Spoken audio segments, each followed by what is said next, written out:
سردار محمد داود خان صباح الدین د اطلاعات او کلتور وزارت د ورځپاڼو ریاست د کابل ټایمز ورځپاڼې 44مه کلیزه ونمانځله. د دغه وزارت د هنر او کلتور مرستیال مولوي عتیق الله عزیزي په دې تړاو جوړ شوي مراسمو کې له پاکستاني پوځي رژیم سره جګړې ته په اشاره وایي چې د پاکستان پوځي رژیم د نورو له لوري ورکړل شوی پروژې پلي کوي. د ښاغلي عزیزي په وینا د روژې په مبارکه میاشت کې پر افغانستان د پاکستان پوځي رژیم برید او پر ایران د اسرائیلو صهیونیستي رژیم برید دا په ډاګه کوي چې دغه دواړه بریدونه په خپل منځي همغږۍ سره شوي دي.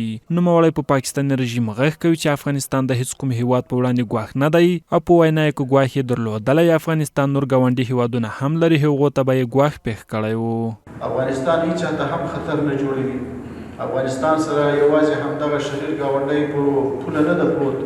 دلته له موږ او تاسې سره د موږ هیوادونو سره ازبکستان پروت ده، تاجکستان پروت ده، قرقیزستان پروت ده، د ایران اسلامي جمهوریت پروت ده، نور هیوادونه دي په دې کې نو د چین هیواد پروت ده، موږ او تاسې سره نور ګاونډیان دي چې افغانستان هغوی ته خطر مشکل نه وي نو دوی ته چې دوی چې حس کوي دېرش که معلومېږي چې دوی په خپل هغه کې شریر دي. ورته مهال د یاد وزارت د خپرونو چارو مرستیال مولوي حیات الله مهاجر فراحي وایي اسلامي امارت رسنیو ته ځانګړې پاملرنه کړې او له دوی غواړي چې د هیواد روان حالت ته د واقعیتونو په رڼا کې انعکاس ورکړي. نوموړی دغه ورځ رسنیو ته د بشپړې همکارۍ ډاډ ورکوي او په وینا یې په پام کې لري څو د کابل ټایمز ورځپاڼې ته د اړتیا وړ امکانات ډیر کړي.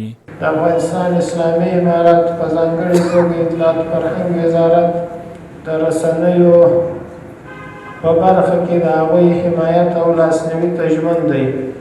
زموږ د ټولو رسنیو څخه غوښتنه او هیله دا ده چې په هیواد کې روان حقایق منعکس کړي.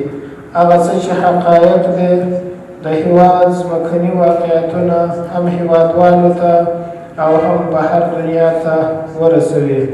له دې سره سم د کابل ټایمز ورځپاڼې مسؤل نیک محمد نیکمل د ورځپاڼو پر ارزښت ټینګار کوي او په وینا یې د ورځپاڼو معلومات مستند او د باور وړ دي. نوموړی زیاتوي د کابل ټایمز 44مې کلیزې سره سم به د دې ورځپاڼې بهیر لا ځواکمن ساتي. ورځپاڼې هغه څه دي چې لا تر اوسه پورې هم نه دي زړې سوي او قدر او هر څه پر ځای باندې پاتې دي. ارزښت یې په دې کې دی چې د دوی معلومات هر څه مستند دي او هر څه د باور وړ دي. نو دا تر ټولو لوی لامل دی چې لا هم ورځپاڼې پاتې دي. دا چې کابل ټایمز نن د 44 کال وسو 44 کلن مزل دی نو په دغه کار باندې دغه ورځ موږ تاسو ټولو ته مبارک وي او دغه بهیر به لا هم قوي ساتو.